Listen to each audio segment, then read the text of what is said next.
Hello बच्चों, आप देख रहे हैं स्ट्रीम फिजिक्स क्लास का यूट्यूब चैनल। यहां आप क्लास 11, 12 आईआईटी और नीट के लिए अपने फिजिक्स की तैयारी करते हैं। बच्चों, आज हम लोग क्लास 12 का एक वीडियो स्टार्ट करने जा रहे हैं। इसमें हम लोग इलेक्ट्रोस्टैटिक चैप्टर को डिस्कस करेंगे। तो ये चैप्टर आपके 12 का फर्स्ट और सेकेंड चैप्टर है।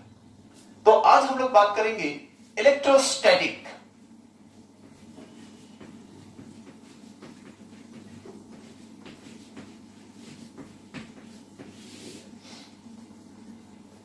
अब हमें यह समझना है कि इलेक्ट्रोस्टैटिक क्या है और हम किन चीजों को इसमें पढ़ेंगे। इलेक्ट्रोस्टैटिक एक्चुअली चार्ज की स्टडी को कहते हैं, लेकिन वह चार्ज स्टैटिक है, रुका हुआ है।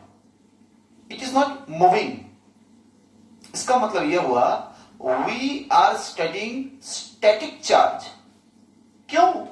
तो अगर आप इसको बाइफरकेट करेंगे तो इलेक्ट्रो का मतलब हुआ इलेक्ट्रिक चार्ज,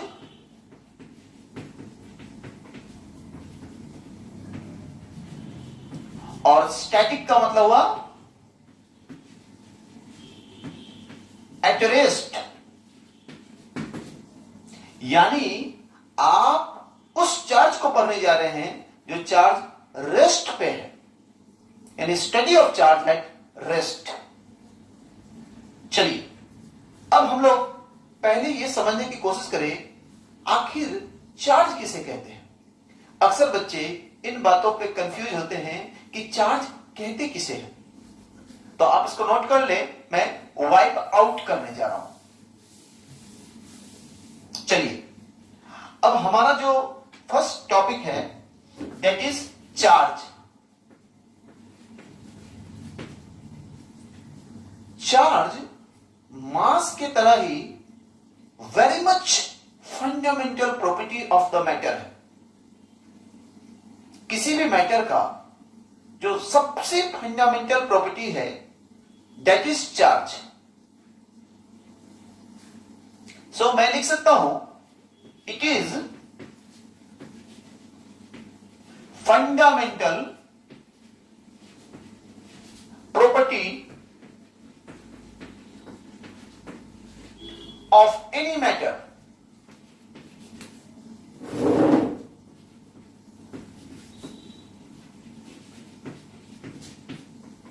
which is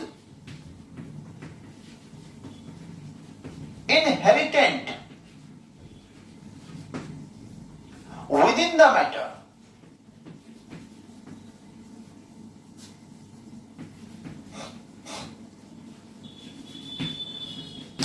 बच्चों, गौर करेंगे इस डेफिनेशन पे कि चार्ज एक फंडामेंटल का मतलब बेसिक। जैसे आप घर बनाते हैं तो आप पहले आधार देते हैं, फाउंडेशन देते हैं, फाउंडेशन बेस, जिसपे आप घर को खड़ा करेंगे।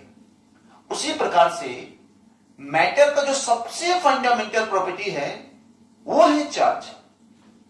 और चार्ज क्या है, क्या लिखा है यहां पे, विच इज इनहेरिटेंट। आप बायोलॉजी में एक वर्ड पढ़ते हैं हेरिडेटरी। हेरिडेटरी यानी उसमें समाया हुआ है, उसके वंशानुगत गुण। उसी तरह से यह किसी भी मैटर में समाया हुआ है। तो charge is a fundamental property which is inherent within the matter. अब हम लोग बात करना चाहेंगे types of charge. Types of charge. तो चार्ज कितने प्रकार के होते हैं, ध्यान देंगे। There are two types of charge. First is positive charge. अच्छा, अब बच्चे ये कंफ्यूज ना हो, मैंने अगर लिखा पॉजिटिव चार्ज फर्स्ट तो आप सेकंड में नहीं लिख सकते हैं। ये आपकी मर्जी, आप फर्स्ट में लिखें या सेकंड में लिखें। And second one is negative charge.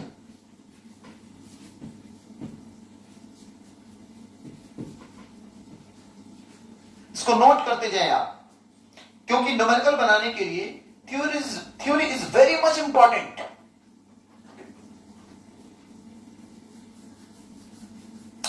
अब मैं चार्ज चार्ज की कुछ प्रॉपर्टी को डिस्कस करूंगा कि चार्ज आखिर बिहेव कैसे कर रहा है, जिसको जानना आपके लिए बेहद जरूरी है।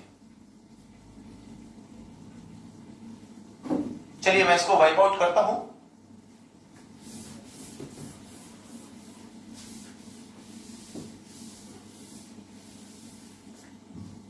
अब हम लोग बात कर रहे हैं जिस टॉपिक पे, that is properties of charge.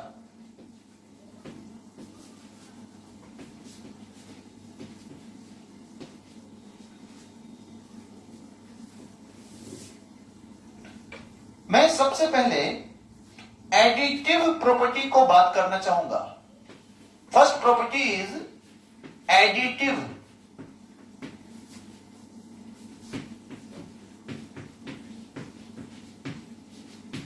Property of charge,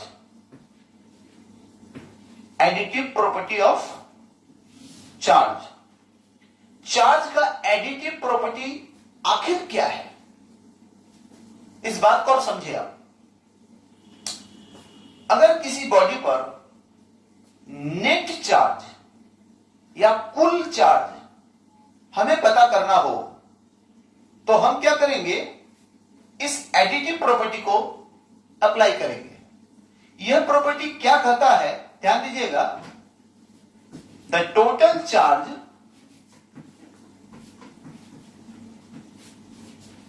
और net charge on the body, किसी भी बॉडी पर टोटल मतलब कुल टोटल सब मिलाकर कुल टोटल और नेट चार्ज किसी बॉडी पर क्या है उसके बारे में बात करते हैं। द टोटल चार्ज और net charge on the body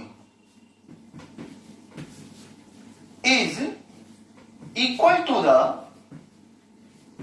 some of individual charges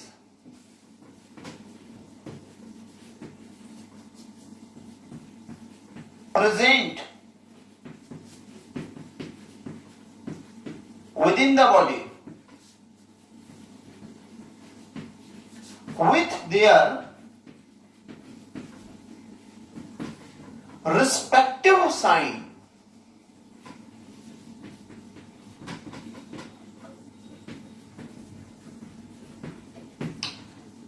इसको नोट करें आप, मैं इसको समझाता हूं।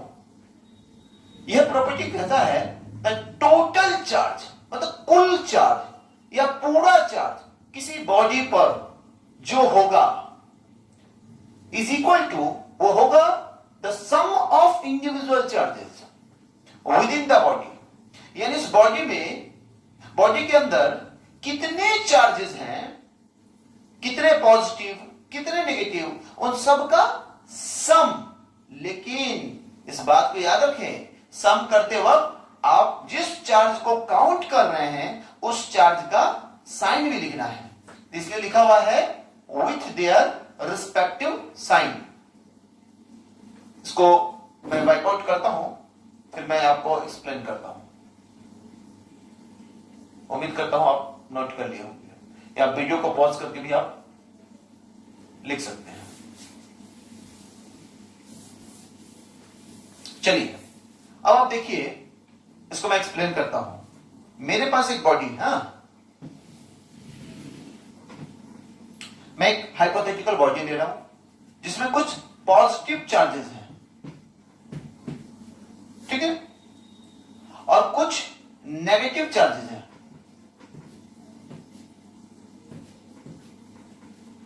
तो मैं एडिटिव प्रॉपर्टी को कैसे यूज करूंगा, मैं ये सारे चार्जेस को गिनूंगा। मैं बार बार कह रहा हूं, I am not showing the actual distribution of charges. मैं एक्चुअल डिस्ट्रीब्यूशन ऑफ चार्ज को नहीं दिखा रहा हूं, मैं कह रहा हूं अगर किसी बॉडी में इस तरह से कुछ चार्जेस हो तो आप एडिटिव प्रॉपर्टी को कैसे यूज करेंगे। ध्यान दीजिए, अगर आपके पास कुछ पॉजिटिव चार्ज और कुछ नेगेटिव चार्ज है तो मैं इसे काउंट करूंगा।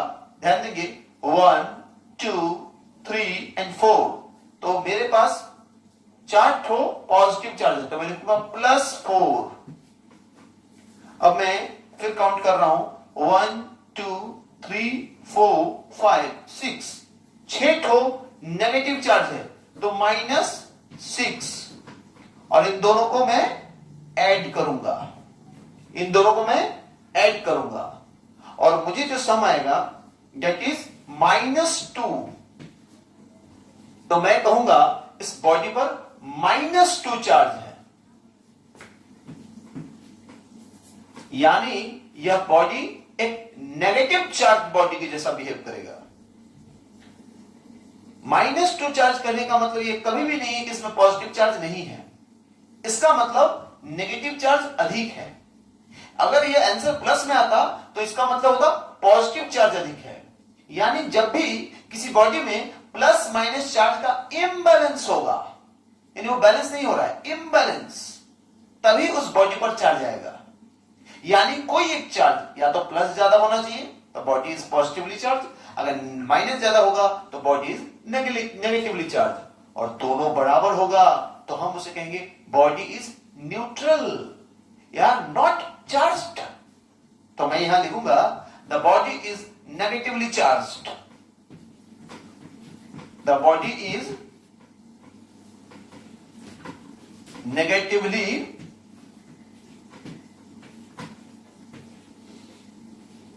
चार्ज्ड।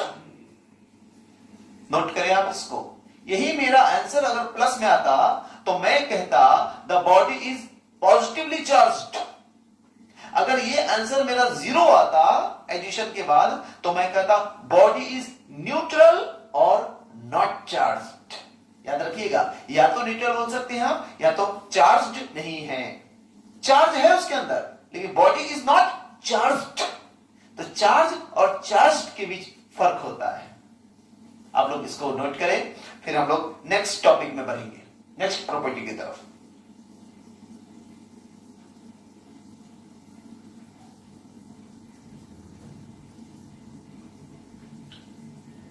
चलिए अब हम लोग नेक्स्ट प्रॉपर्टी की तरफ बढ़ते हैं,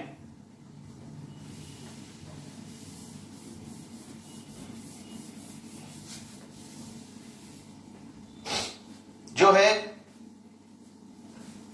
conservation of charge.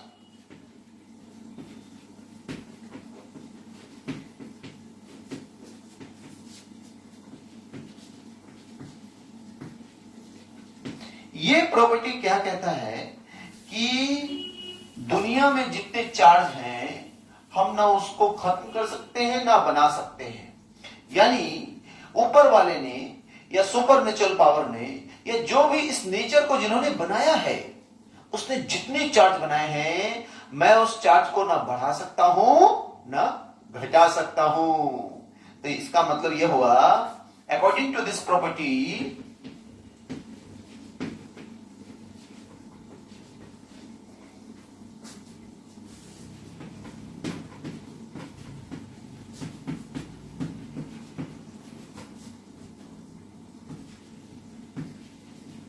charge neither be created nor be destroyed।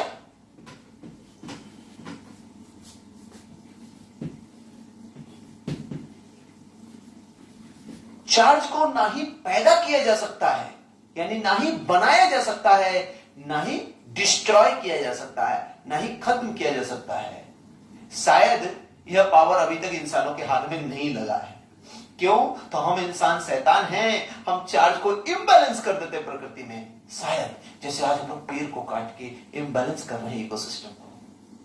इसका मतलब अभी तक के साइंस के हिसाब से, अभी तक के फिजिक्स के हिसाब से हमें यह नहीं पता है कि हम चार्ज को क्रिएट कर सकते हैं कि नहीं। यानी अभी तक के हिसाब से हम लोग चार्ज को क्रिएट नहीं कर सकते हैं, ना ही डिस्ट्रॉय कर सकते हैं। इसका मतलब जितने चार्ज पहले थे उतने ही चार्ज अभी तक है। इसी को कहते हैं charge is conserved.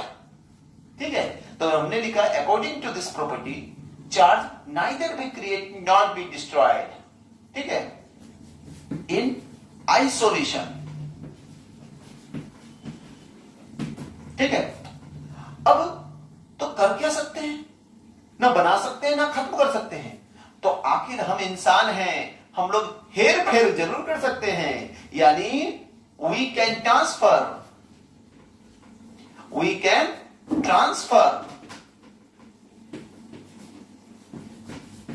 The charge from one body to, हम लोग चार्ज को हेर फेर कर सकते हैं, मतलब इधर से चार्ज उधर, उधर का चार्ज इधर। We can transfer the charge from one body to another body और one place to another place.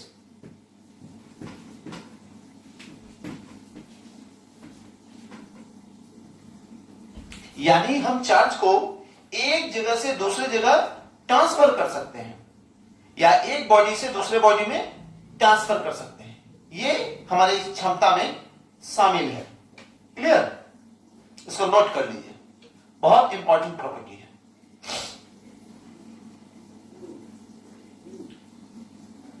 इसको नोट कर लीजिए, बहुत इंपॉर्टेंट प्रॉपर्टी है।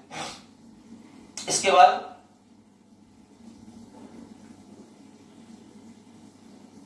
चलिए अब हम लोग नेक्स्ट प्रॉपर्टी पर जा रहे हैं। जो बच्चे स्लो लिख रहे होंगे वो वीडियो को पॉज करके भी नोट कर सकते हैं, ठीक है। इसके अलावा भी अगर कोई प्रॉब्लम हो तो आप मुझे कमेंट में लिख के बता सकते हैं। मैं थर्ड प्रॉपर्टी पर बात कर रहा हूं, that is quantization of charge. Quantization of charge. Quantization of charge क्या कहता है, ध्यान देंगे। जब हमने बताया चार्ज को ना क्रिएट किया जा सकता है ना ही डिस्ट्रॉय किया जा सकता है, लेकिन इसे ट्रांसफर किया जा सकता है एक जगह से दूसरी जगह, एक बॉडी से दूसरे बॉडी में।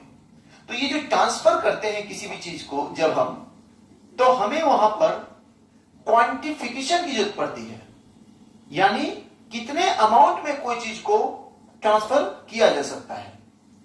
तो जब इसके बारे में इन्वेस्टिगेशन हुई तो हमें पता चला transfer of charge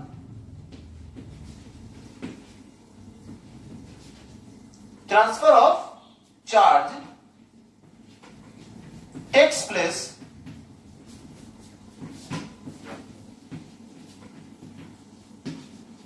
in the form of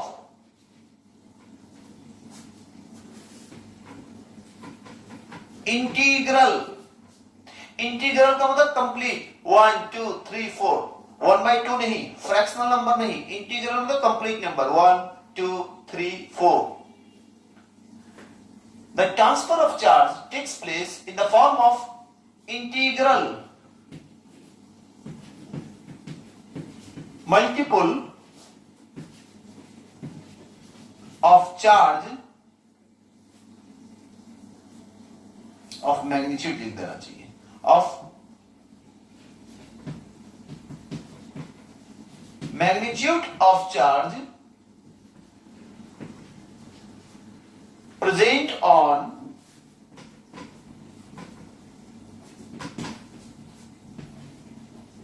one electron। यानी चार्ज का जो ट्रांसफर होगा वह किस फॉर्म में होगा, इंटीग्रल मल्टीपुल, किस चीज के, इलेक्ट्रॉन पे। एक इलेक्ट्रॉन पे जो चार्ज मौजूद होगा, तो एक इलेक्ट्रॉन पे कितने चार्ज मौजूद होता है, E। आपको पता होगा इलेक्ट्रॉन पे चार्ज होता है E, यानी E के इंटीग्रल मल्टीपुल, यानी या तो 1E या तो 2E या तो 3E या तो 4E। इस फॉर्म में चार्ज ट्रांसफर हो सकता है। यानी ऐसा कभी नहीं होगा 3/2E या 5/6E, इस फॉर्म नॉट पॉसिबल। क्लियर? तो मैं इसी को लिखता हूं, सो किसी भी चार्ज को कैसे डिनोट किया जा सकता है? सो एनी चार्ज Q, ध्यान दीजिएगा, चार्ज को हम Q से डिनोट करते हैं. So any charge Q can be written as Q is equal to, बड़ा गौर करेंगे, प्लस माइनस एंड E. यानी कोई भी चार्ज जो ट्रांसफर होगा, वो तो 1E या तो 2E या तो 3E या तो 4E या तो 5E, लाइक दिस. कभी भी आपको चार्ज ऐसा नहीं मिलेगा 2/3E, which is not possible.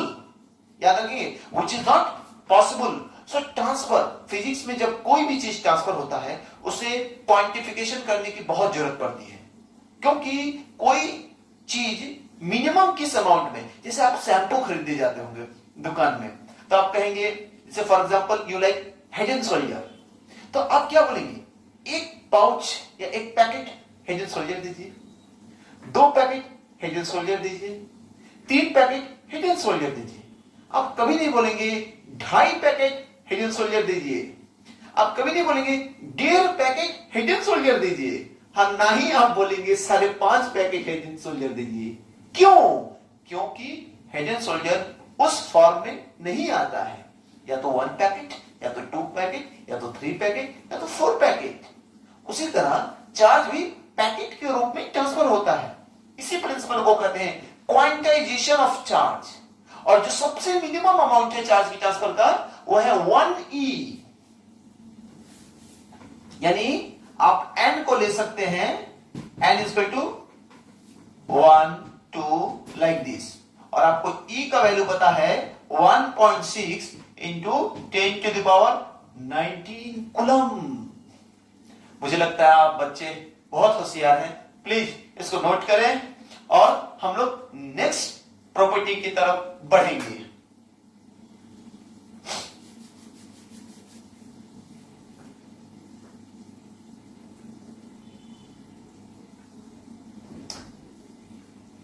इसमें भी अगर कोई प्रॉब्लम हो आप कमेंट में लिख सकते हैं, ताकि मैं इस पर बताऊंगा आपको. चलिए मैं इसको मिटाऊं.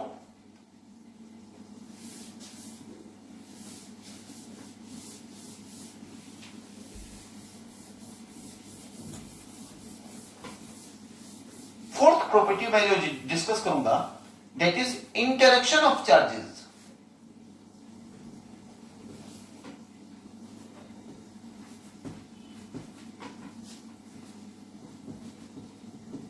Interaction of charges.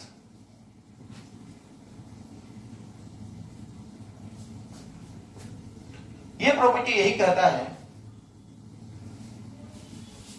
Like charges,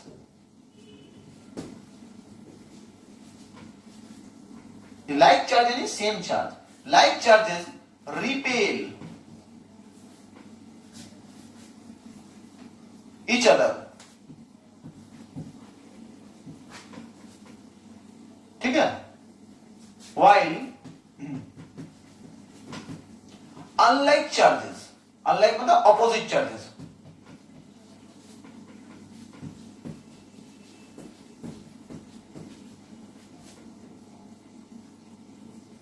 opposite charges attract each other.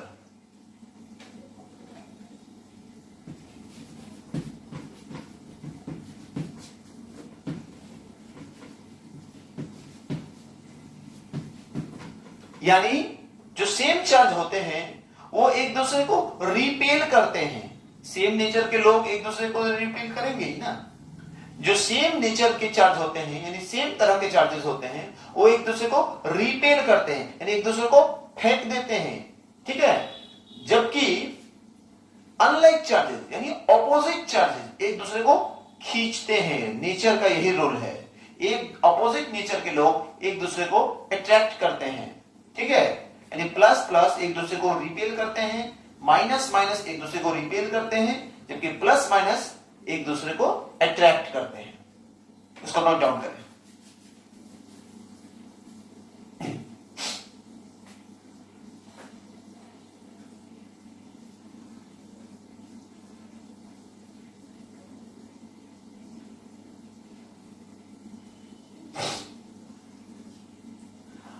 अब मैं बेहद ही इंपॉर्टेंट टॉपिक को डिस्कस करने जा रहा हूं।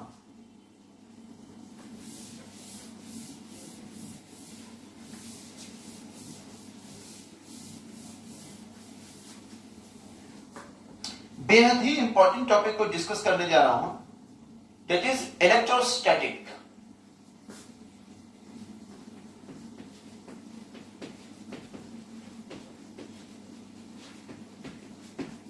इलेक्ट्रोस्टैटिक क्या है आप नोट करें। The study of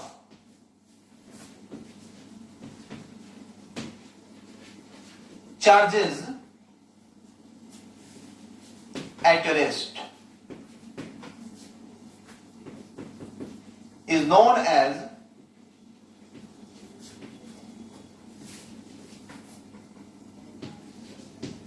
electrostatic or static electricity।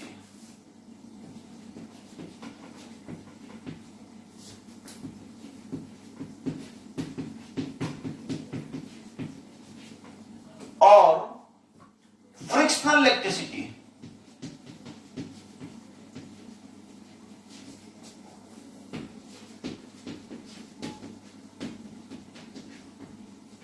यानी इलेक्ट्रोस्टैटिक को आप स्टैटिक इलेक्ट्रिसिटी भी कह सकते हैं और आप फ्रिक्शनल इलेक्ट्रिसिटी भी कह सकते हैं, क्योंकि फ्रिक्शन से एक बॉडी को दूसरे बॉडी से अगर हम घसेंगे तो फ्रिक्शन के भी कारण चार्जेस पैदा होते हैं, जिस कारण से स्टैटिक चार्ज के पढ़ाई को हम लोग फ्रिक्शनल इलेक्ट्रिसिटी भी कह सकते हैं, कहते भी हैं। अब चलिए इसको आप नोट करें। हम लोग अब बात करेंगे कूलम्ब्स लॉ पर। कूलम्ब्स लॉ बेहद ही इंपॉर्टेंट लॉ है कूलम्ब्स लॉ। आपके इलेक्ट्रोस्टैटिक का बेहद ही इंपॉर्टेंट और फर्स्ट ही टॉपिक है, that is Coulomb's law.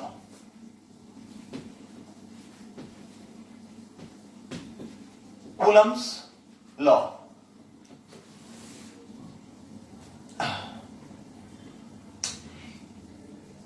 Coulomb's law यह कहता है कि कोई भी दो चार्ज जो स्पेस में हो, उन दोनों के बीच अट्रैक्शन या रिपल्सन का जो भी फोर्स लगेगा वो कितना लगेगा, हाउ मच, इसके बारे में जो फॉर्मूला दिया है कूलम्ब साहब ने दिया है। तो हम लोग उसको पढ़ते हैं, ठीक है। अकॉर्डिंग टू दिस लॉ,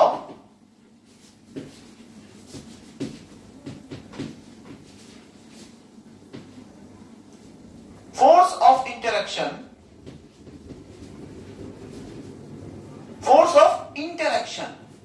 गौर कीजिएगा, कूलम्ब साहब के पूरे स्टेटमेंट को समझने की कोशिश कीजिए। According to this law, force of interaction between two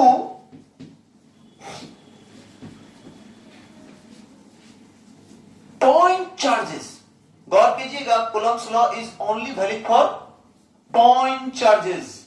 जैसे आप मैकेनिक्स को जब पढ़ते थे तो पॉइंट मास का कंसेप्ट पढ़े थे, यानी वह मास जिसमें मास तो है लेकिन उसके लंबाई, चौड़ाई और ऊंचाई को आप कंसीडर नहीं कर रहे हैं, यानी वो एक पॉइंट है, डायमेंशन ले, कोई डायमेंशन नहीं है। उसी तरह यहां पर जो चार्ज है हमारा, ये भी पॉइंट चार्ज है, ठीक है, याद रखेंगे, यानी एक लिमिटेशन हुआ एक तरह से coulomb's law. According to this law force of interaction, अच्छा इंटरेक्शन का मतलब क्या हुआ, मैं इसको वेरीफाई कर देता हूं थोड़ा सा, और मैं और इलेबोरेट कर देता हूं। इंटरेक्शन का मतलब दोनों हुआ, अट्रैक्शन और repulsion.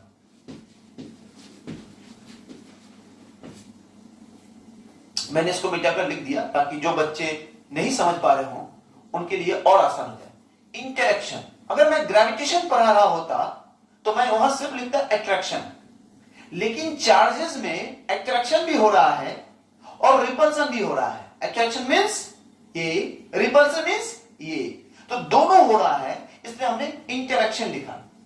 According to this law force of interaction between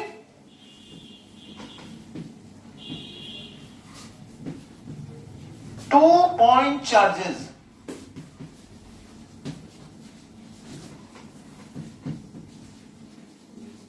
placed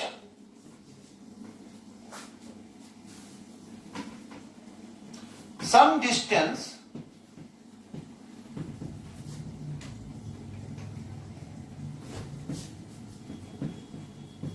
apart, कुछ दूरी पे रखा हुआ है चार्जेस, इन, गौर करेंगे फिर से एक लाइन, फ्री स्पेस, यानी मैं फ्री स्पेस की बात कर रहा हूं। फ्री स्पेस का मतलब हुआ एयर और वैक्यूम, एयर और vacuum. According to this law force of interaction यानी आइदर अट्रैक्शन और repulsion between two point charges, जो चार्ज है बहुत छोटे हैं, placed some distance apart in free space, यानी फ्री स्पेस में वो कुछ दूरी पे रखा हुआ है, is directly proportional, is directly proportional. इसको आप लिखिए, मैं फिर ऊपर मिटा के लिखना पड़ेगा, मैं ऊपर पे एक लाइन मिटा रहा हूं, is directly proportional to the product of the charges and, बच्चों इसको आप जल्दी से लिखें ताकि मुझे मिटाना पड़ेगा, फिर मैं आपको इसको पूरी तरह से समझाता हूं। Product of the charges and inversely proportional, inversely proportional to the square of the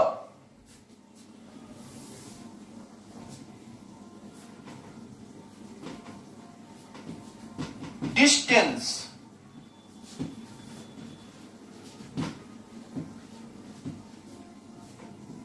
between them।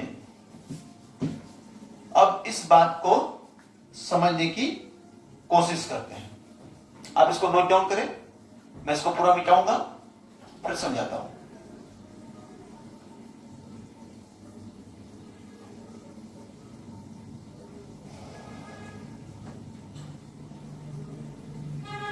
चले बच्चों, आप मुझे लगता है उतार चुके होंगे, जो नहीं उतार पाए होंगे वीडियो को पॉज कर ले और इसको उतार ले।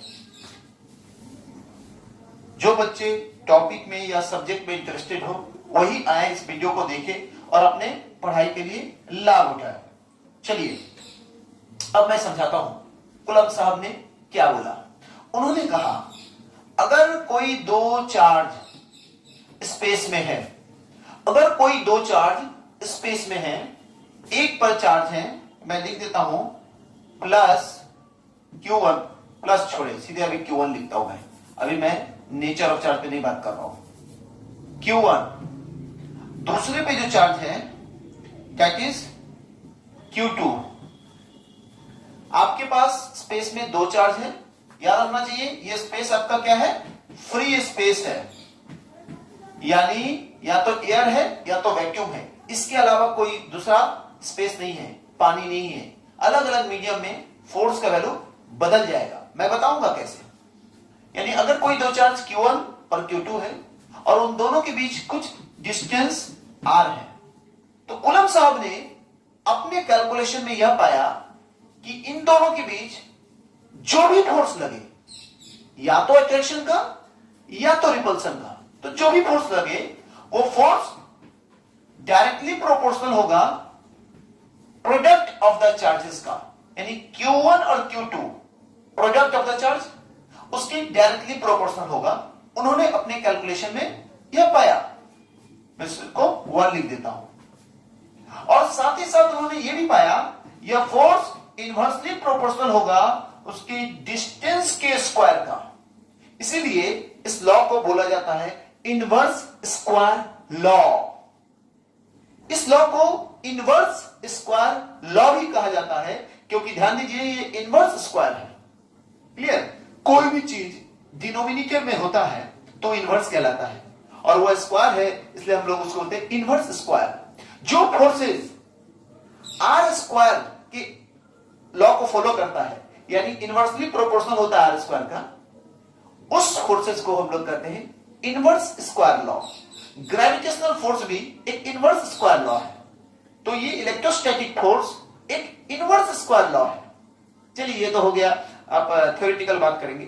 लेकिन कूलम्ब साहब ने बोला जो फोर्स होगा इन दो चार्ज के बीच, वो कुछ भी हो, अट्रैक्शन का हो या रिपल्सन का हो, उसका जो मैग्नीट्यूड होगा वो डायरेक्टली प्रोपोर्शनल होगा Q1 और Q2 के प्रोडक्ट का, और इनवर्सली प्रोपोर्शनल होगा उन दोनों के बीच के डिस्टेंस के स्क्वायर का। अगर मैं इन दोनों स्टेटमेंट को कंबाइंड रूप में लिखना चाहूं तो मैं लिखूंगा F is directly proportional to Q1 into Q2 by R square, mathematics की मदद से। प्लीज आप इसको नोट कर ले, क्योंकि इससे अब आने वाले कुछ क्वेश्चन मैं कराऊंगा, नीट का एक साल पहले का ही क्वेश्चन। प्लीज बच्चों इसको उतार दें।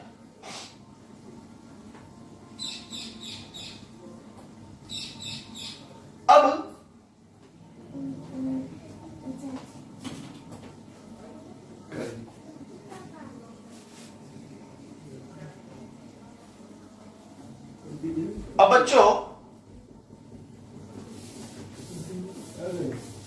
बच्चों मैं इसको और इलेबोरेट करना चाहूंगा, ठीक है? तो और इलेबोरेट करने के लिए मैं इसको ऊपर लिखता हूं, Q1 Q2 दोनों के बीच distance R, so force is directly proportional to Q1 into Q2 and inversely proportional to R square. So from 1 and 2,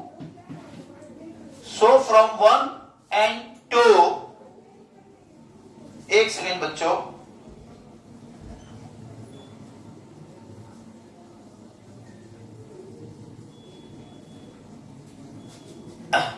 so from 1 and 2 F is directly proportional to Q1 into Q2 by R square. बच्चों मैं इस proportionality को हटाने के लिए एक constant लिखूंगा। F is, यहां से लिखता हूं मैं, F is equal to K into Q1 into Q2 by R square. ये K जो है कांस्टेंट है, प्रोपोर्शनलिटी कांस्टेंट। इसको यहां हम लोग कहते हैं इलेक्ट्रोस्टैटिक कांस्टेंट,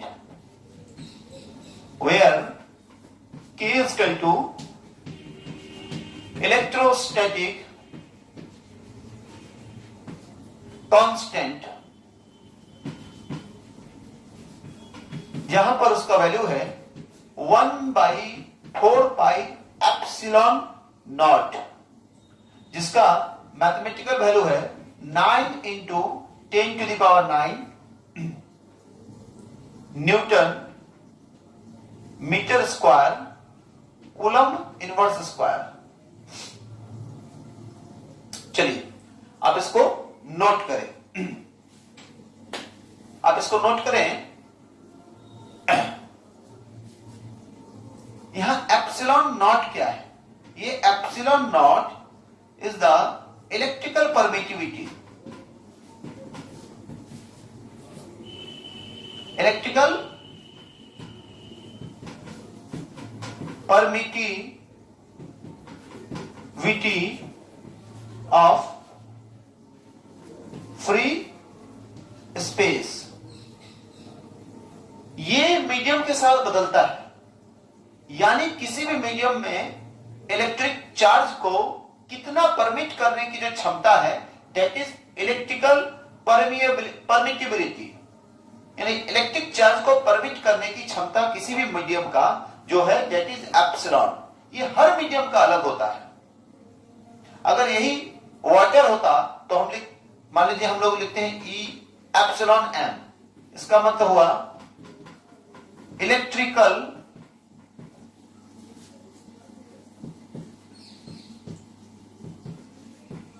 परमिटिविटी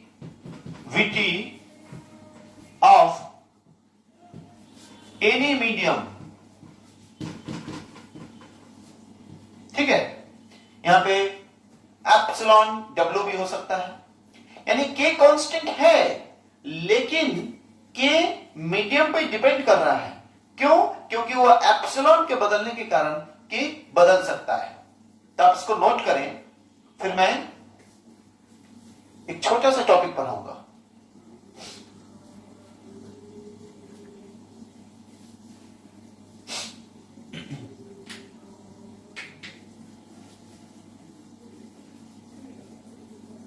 आप इसको नोट करें।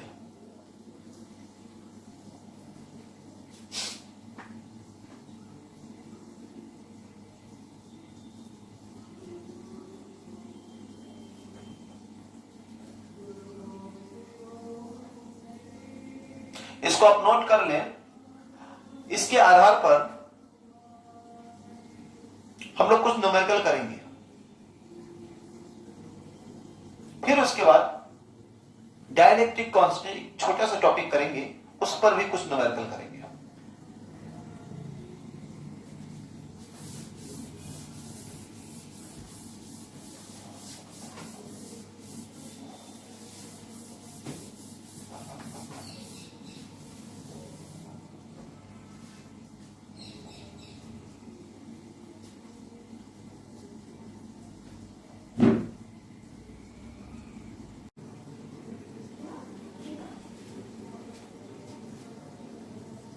चलिए बच्चों, अब हम लोग नीट 2019 का एक क्वेश्चन सॉल्व करते हैं, जो 2019 में आपके नीट ऑल ओवर इंडिया में क्वेश्चन में आया था।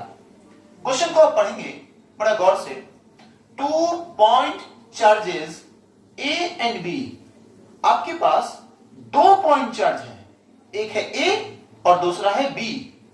ठीक है, तो मैं यहां पर लिखूं एक ए और दूसरा बी, 2 पॉइंट चार्ज है आपके पास। उस पर चार्ज कितना है? Plus Q and minus Q. तो मैं इस पर लिखता हूं प्लस क्यू और इस पर लिखता हूं माइनस क्यू। इसका मतलब चार्ज का वैल्यू बराबर है लेकिन डायरेक्शन अलग अलग है, नेचर अलग अलग है। एक प्लस है तो दूसरा माइनस है। Respectively are placed at a certain distance apart. ये आपको क्वेश्चन में नहीं बताया गया है कि वो कितनी दूरी पर चार्जेस है। कोई बात नहीं, मैं इनको मान लेता हूं कोई डिस्टेंस डी दूरी पर हो सकते हैं। बच्चे यहीं से गड़बड़ करेंगे, उनको यह लगेगा कि डिस्टेंस नहीं दिया हुआ है, मैं क्या करूं। लेकिन आप कुछ नहीं करो, क्वेश्चन बना दो, सही या गलत टेंशन ना लो। यानी 2 चार्ज, एक प्लस क्यू एक माइनस क्यू है, जो कुछ दूरी पे रखा हुआ है और हमें दूरी बताया नहीं गया है। And force acting between them is F। इन दोनों के बीच जो भी फोर्स लग रहा है वो फोर्स का वैल्यू एफ है। तो एक बात बताइए, फोर्स का वैल्यू अगर एफ है तो मैं इसको एफ लिखूं, और एफ निकालना आप कूलम्ब्स लॉ से जानते हैं। एफ इज इक्वल टू होगा के Q1 Q2 Q into Q by D square. अब आप बोलेंगे सर आप प्लस माइनस क्यों नहीं लिखे? क्योंकि we are calculating magnitude of force, यानी फोर्स का वैल्यू निकाल रहे हैं, तो प्लस माइनस आपको लिखने की जरूरत नहीं है, क्योंकि प्लस माइनस वेक्टर का डायरेक्शन को बताता है।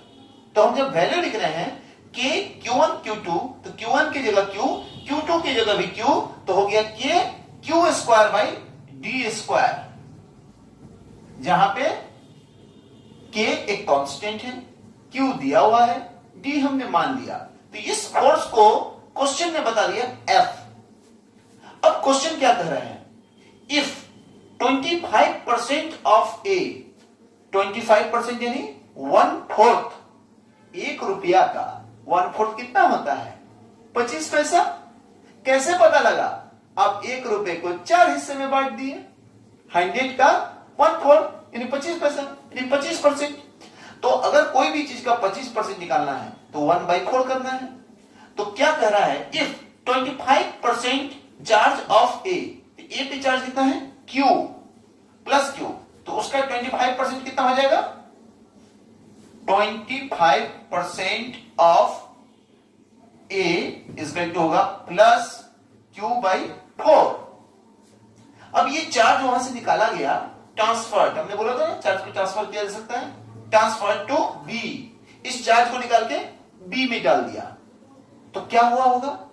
Q से ये चार्ज कम हो गया और बी में इतना चार्ज बढ़ गया, क्योंकि आपने एक से लिया तो उसमें घट गया, दूसरे में दिया तो उसमें बढ़ गया।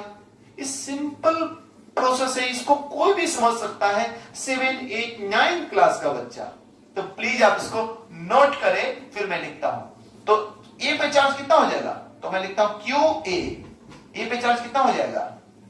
उसमें था कितना चार्ज? प्लस Q, उससे घटा कितना? Q/4, कम हो गया क्योंकि हमने निकाल दिया। तो ये क्या आया? 3Q/4। ए पर चार्ज हो गया। बी पर चार्ज कितना आया? अब बी पर नया चार्ज कितना हो जाएगा? आपने उसमें डाल दिया, यानी उसमें चार्ज बढ़ गया, तो -Q प्लस Q/4। बच्चों 1 मिनट आप नोट करें, एक अर्जेंट काम से मैं आ रहा हूं, 1 मिनट। तो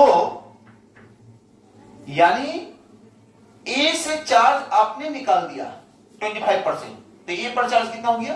3Q/4, और बी में चार्ज आपने डाल दिया Q/4, तो बी में कितना चार्ज हो गया? ध्यान देंगे, -4Q प्लस Q, यानी -3Q/4, -3Q/4, इतना चार्ज बी में हो गया।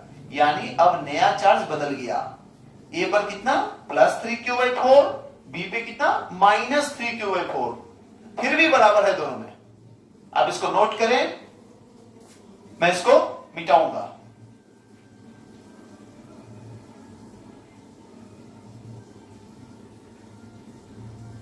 उम्मीद करता हूं आप नोट कर चुके होंगे। तो नया चार्ज ए पर आया +3Q/4 और नया चार्ज बी पर आया -3Q/4। मैं इसको मिटाता हूं, यानी मुझे ए पर चार्ज मिले अब +3Q/4 और बी पर चार्ज मिले -3Q/4। अब इन दोनों के बीच दूरी उतनी ही है d, तो मुझे फोर्स निकालना है, तो मैं क्या निकालूंगा? फोर्स का formula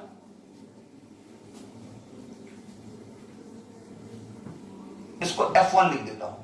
F1 = K Q1 into Q2, तो क्या होगा? 3 3 जा 9, Q²/16, यानी 9Q²/16 d²। ध्यान दीजिएगा, आपने K Q² /d² को F बोला था, तो अगर मैं के Q square by D square को एफ ले लू तो यह आ जाएगा 9f/16 और आपका आंसर ये सी हो गया 9f/16। कितना आसान क्वेश्चन था। मेरी थ्योरी को आप तरीके से देखें, अच्छे से समझे। कोई प्रॉब्लम हो तो मेरे कमेंट ऑप्शन में आप लिखें कि सर ये प्रॉब्लम है। मैं जब भी नेक्स्ट वीडियो बनाऊंगा आपके कमेंट को देखूंगा, आपका जो प्रॉब्लम है मैं जल्दी से जल्दी सॉल्व करके डालने की कोशिश करूंगा। ठीक है, इतना आसान क्वेश्चन 2019 की नीट में आया हुआ था। आप इसको बना लेते हैं तो आपको 4 नंबर जस्ट मिल जाते हैं। यानी नीट बहुत टफ नहीं है, आपको प्रोसेस की जानकारी होनी चाहिए, थ्योरी समझ में आना चाहिए और क्वेश्चन पे अटैकिंग शार्प होना चाहिए। यानी हमने फोर्स निकाला, उसके बाद उन्होंने चार्ज को चेंज कर दिया, चार्ज की वैल्यू को, तो चेंज किया हुआ वैल्यू हमने निकाला और उसके बाद मैं फोर्स निकाला तो मैंने देखा 9k²/d² 16 आ रहा है। तो k²/d² को हमने f लिया था तो ये हो गया 9f/16 जो आपका सी ऑप्शन है। बच्चों इसको आप नोट करें, मैं इसको मिटाऊंगा और कुछ न्यूमेरिकल बताऊंगा।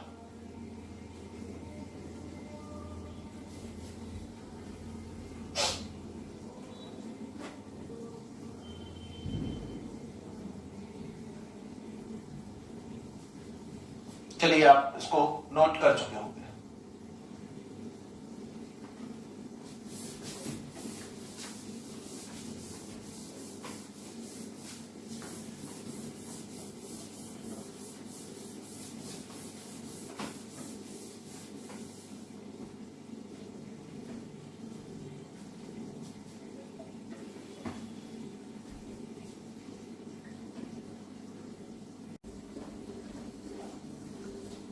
चलिए बच्चों, अब हम लोग सॉल्व करते हैं एक क्वेश्चन।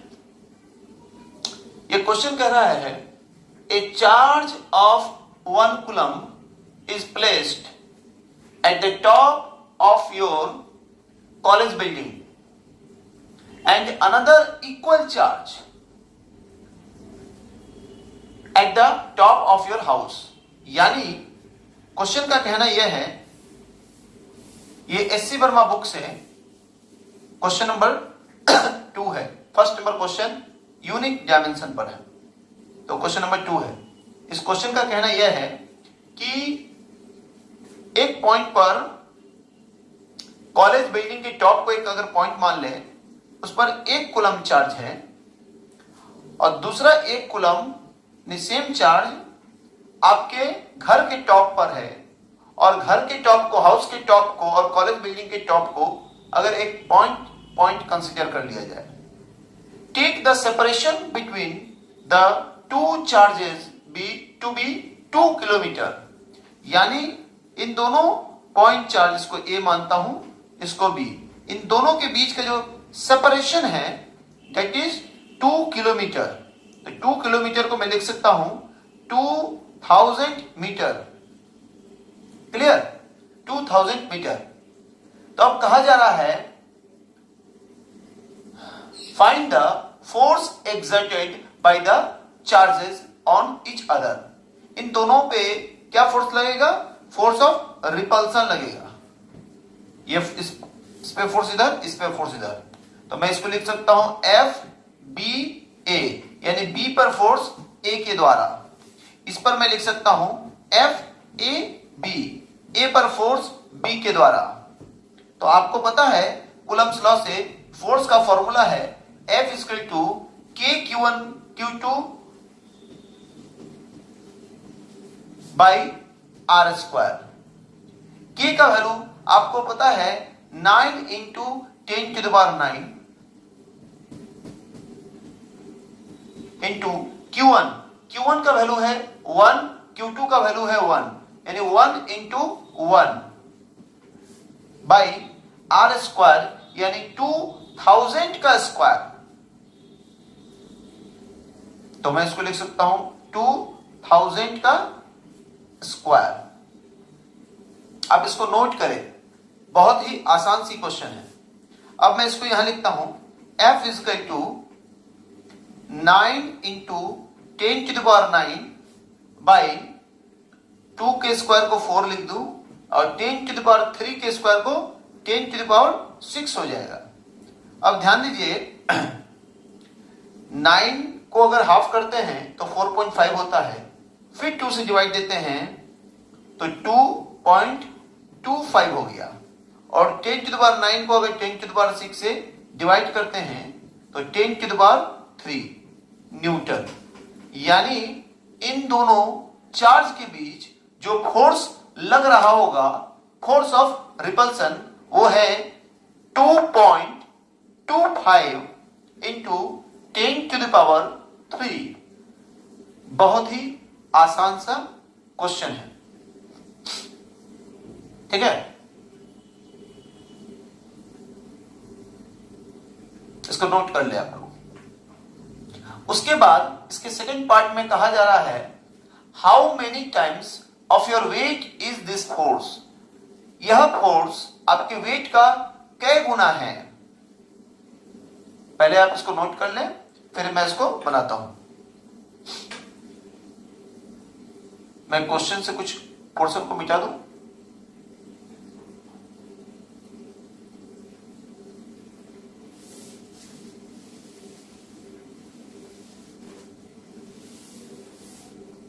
ठीक है। अब ध्यान देंगे, अगर मैं एक इंसान का वेट 50 केजी वेट कंसीडर करूं तो वेट इज इक्वल टू हो जाएगा 50 केजी, यानी 50 इंटू जी, यानी जी 9.8 ने लेके मैं 10 ले रहा हूं। क्यों? मेरे कैलकुलेशन को आसान करने के लिए। आप 9.8 भी ले सकते हैं, मैंने 10 ले लिया। यानी एक जनरल इंसान का वेट 500 न्यूटन, ठीक है। अब मुझे देखना है ये कितना टाइम से ये फोर्स, इसको निकालने के लिए मैं क्या करूंगा, तो मैं मानूंगा ये वेट कितना टाइम से इस फोर्स का, तो N into W is equal to 2.25 into 10⁻3। N is equal to 2.25 into 10⁻3 by weight, यानी 5 इंटू 10⁻2। क्लियर? देखिए इसको, ये कितना हो गया, 2.25 इंटू 10⁻1 बाई 5। मैं इस पॉइंट को अगर यहां से हटा दूं तो ये हो जाता है 100 नीचे, ठीक है। ध्यान देंगे, इस 5 से मैं इसको कैंसल आउट करता हूं,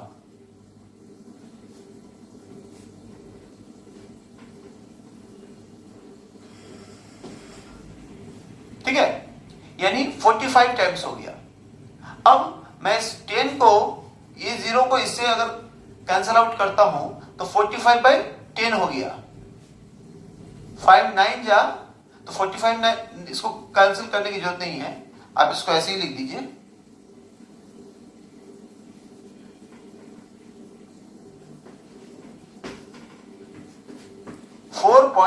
टाइम्स। ये जो फोर्स आया, ये एक इंसान के वेट का, जनरल इंसान, ऐसे आप 60-70 किलो सब मान सकते हैं, लेकिन एक जनरल इंसान का वेट, हेल्दी पर्सन का मैं 50 केजी कंसीडर किया, तो मुझे आया ऑलमोस्ट 4.5 गुना यह फोर्स आया, ठीक है।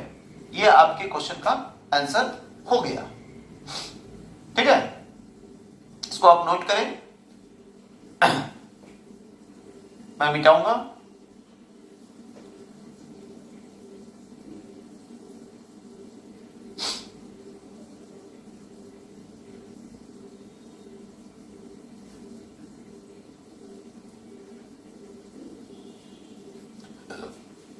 चलिए,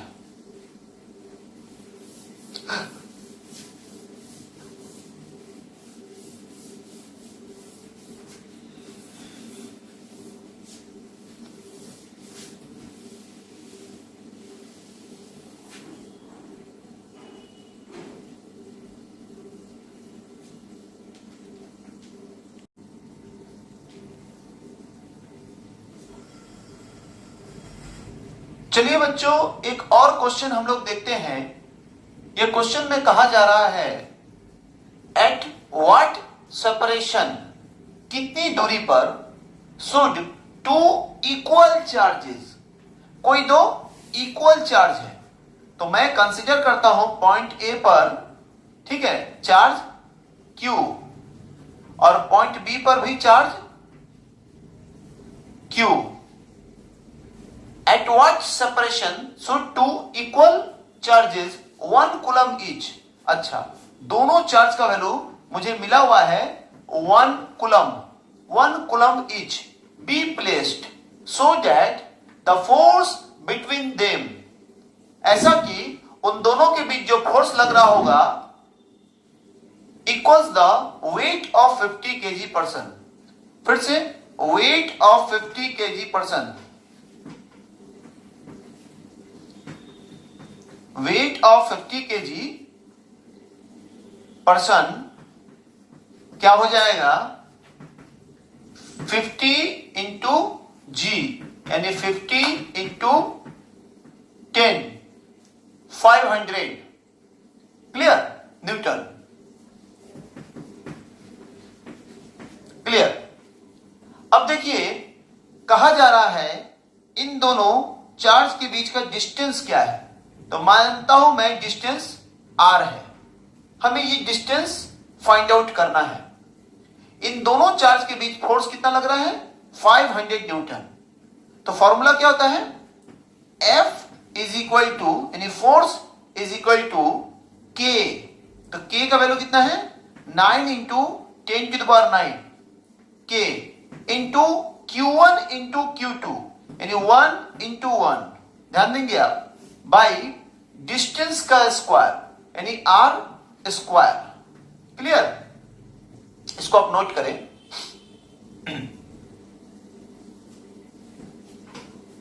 फिर मैं इधर लिख रहा हूं, सो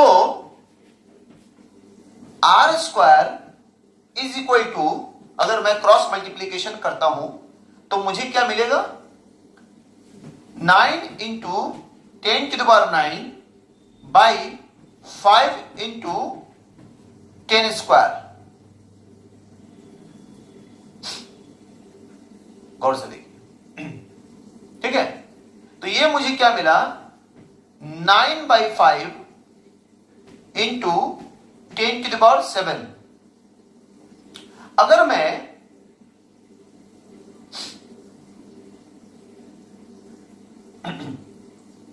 यस, ध्यान दीजिएगा, अब अगर मैं इसको 90 बना देता हूं तो मुझे R square is equal to आ जाएगा 90/5 इंटू 10⁶। ये मुझे स्क्वायर रूट लेने के लिए आसानी हो जाएगी। क्यों? क्योंकि मैं कैंसिल करूंगा 5 18 जा 90, ठीक है, तो मुझे क्या मिला, 18 इंटू 10⁶, जिसे मैं लिख सकता हूं 2 इंटू 9 इंटू 10⁶, और आप 9 को लिख सकते हैं 3 स्क्वायर, तो फिर से मैं लिख दूं 2 इंटू 3 स्क्वायर इंटू 10⁻³ का भी स्क्वायर, तो आपको आसानी से स्क्वायर रूट निकल जाएंगे। कैसे?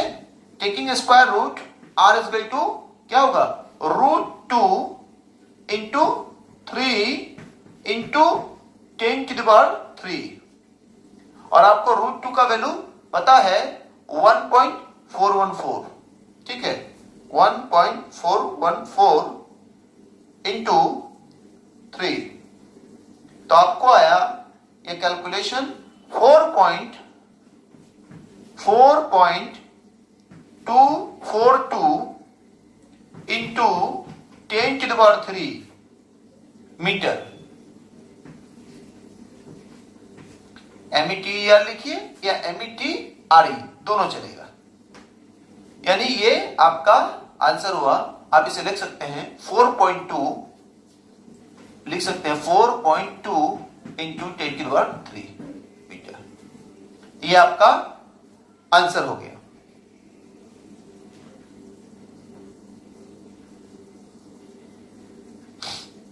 क्लियर? आप इसको नोट डाउन करें। ये एच.सी. वर्मा बुक से क्वेश्चन नंबर 3 है। प्लीज बच्चों इनको लिखें।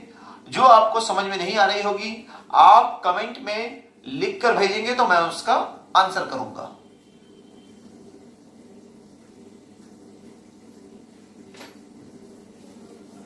चलिए मैं इस क्वेश्चन को वाइप आउट करता हूं।